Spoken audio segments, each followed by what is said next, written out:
Welcome to other video. और अब तक ड्रैगन बॉल दाइमा की कहानी में काफ़ी ज़्यादा कुछ हो चुका है और आगे हम बात करेंगे इसके बाद आने वाले एपिसोड के बारे में। और अगर अब तक आपने इस एपिसोड को नहीं देखा तो जल्दी जाके देखिए, क्योंकि आप काफ़ी कुछ मिस कर रहे हैं। क्योंकि अब तक ड्रैगन बॉल दाइमा ने अपना रुख बदल लिया है। जहाँ इसकी हाइप काफ़ी ज़्यादा थी और ये नीचे गिरती गई, पर अब दोबारा ये उसी मुकाम को छूने वाली है। तो क्या होगा ड्रैगन बॉल दाइमा के एपिसोड 20 में, वो जानने से पहले चलिए डालते एक नज़र आज के इस एपिसोड के ऊपर। तो ड्रैगन बॉल दाइमा का एपिसोड 19 काफ़ी ज़्यादा अलग था उम्मीद से, जिसने अपने अंदर एक अलग ही हाइप बनाई, एक अलग ही ठहराव, शांति इसमें महसूस कर पाएंगे एपिसोड की शुरुआत में। जहां अंदाजन जो उम्मीद थी ग्लोरियो से, उसने वही किया। उसने उस ड्रैगन से वही विश रिवर्ट करने को कहा जो कि गोमा ने मांगी थी अर्थ पे। और इस विश के पूरे होने के साथ, यानी सिर्फ एक विश के पूरा होने के साथ ही, वो ड्रैगन बॉल्स यहाँ से बिखर जाते हैं और शांति को तोड़ते हुए हमारे हीरोज सामने दिखाई देते हैं, जिन्हें वापस इस तरह से देखना थोड़ा अलग लगा। क्योंकि किड फॉर्म के साथ ये एक नया एनीमे और नया एक्सपीरियंस लग रहा था, पर अब इनके वापस नॉर्मल होने के बाद और इस सीरीज के एनिमेशन के साथ ये चीज़ें भी काफ़ी ज़्यादा कमाल की लगती है। और ये उन लोगों को जवाब मिल चुका होगा जो सोच रहे थे गोकू और वेजिटा की शक्तियाँ बच्चा बनने के बाद बिल्कुल नहीं बदली, उनकी शक्तियाँ कई गुना बदल चुकी थी। और जिसका नमूना हम देख पाते हैं इस एपिसोड के अंदर, जहाँ वेजिटा अकेले लड़ने जाता है गोमा से। खैर यहाँ किसी का सपना टूटा है, और सपना टूटा है तो दिल कभी जलता है।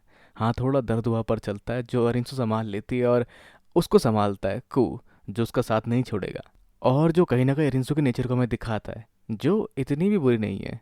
उसके दिमाग में साइंटिफिक खुरापात चलती है, पर शायद बुराई करते समय वो इतनी बेहतरीन बुराई नहीं कर पाती, क्योंकि कहीं ना कहीं माजिन डू और कू में भी उसके सैंपल मिक्स है और वो दोनों ही काफ़ी अच्छे माजिन है। और फिर कहानी में आगे वेजिटा लड़ना शुरू करता है गोमा से, जो काफ़ी आसानी से डोमिनेट कर पाता है गोमा को अपने बेस फॉर्म में और सुपर फॉर्म के साथ भी।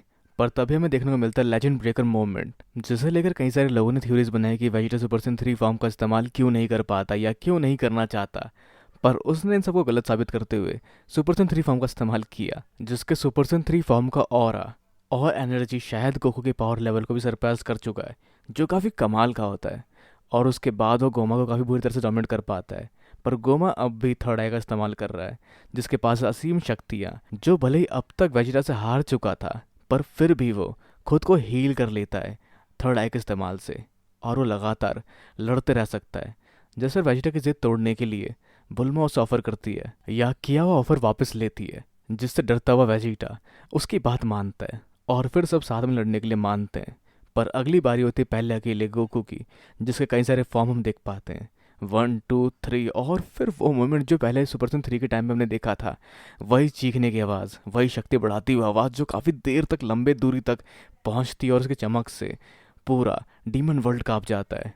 और फिर से हमारे सामने आता है एक नया फॉर्म, सुपर 4 फॉर्म, पर जिसको अभी ऑफिशियली नाम नहीं दिया गोकू ने और कहा नहीं सुपर 4 फॉर्म उसको।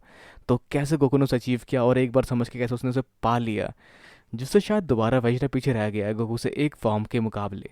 और शायद वेजिटा को अभी के लिए नया फॉर्म नहीं मिला, जिसकी उम्मीद कई सारे लोगों को थी कि वेजिटा को भी एक नया फॉर्म दिया जाना चाहिए। और शायद फिर से वेजिटा को मिलेगा ठेंगा एक नए फॉर्म के नाम पर, जिसे दोबारा मेहनत करनी पड़ेगी इस नए फॉर्म को अचीव करने के लिए, जिस समय तक गोकू दोबारा एक नया फॉर्म अचीव कर चुका होगा।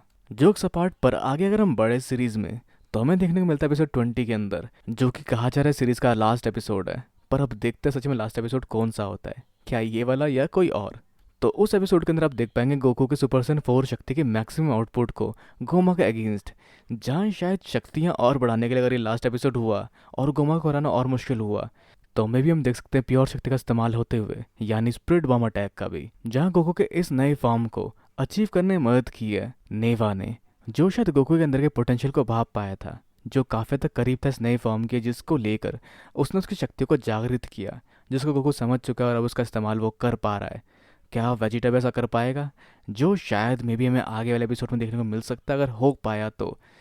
पर अगर ऐसा होता भी है तो इसका इस्तेमाल उन्होंने वीरियस के अगेंस्ट क्यों नहीं किया?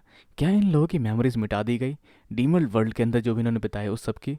पर फिर भी वेजिटा ने सुपर 3 फॉर्म का इस्तेमाल उस समय क्यों नहीं किया? क्योंकि उस समय उसके पास कोई चारा नहीं था, उस समय भी वो पल करो या मरो वाला था। तो क्यों, आखिर क्यों वेजिटा ने शक्ति का इस्तेमाल नहीं किया? और क्या लेकर आने वाले क्रिएटर्स हमारे लिए? क्योंकि आगे कई सारी चीज़ें मांग के हिसाब से कंटिन्यू हो रही है ड्रैगन बॉल सुपर के अंदर, पर फिर भी क्या और आगे आ सकता है? एक पैरेलल सीरीज़ या पैरेलल तरीक़ा से जोड़ने के लिए।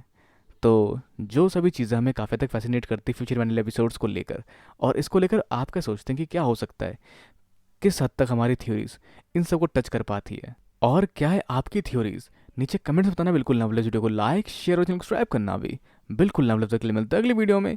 Sayonara and have a nice day.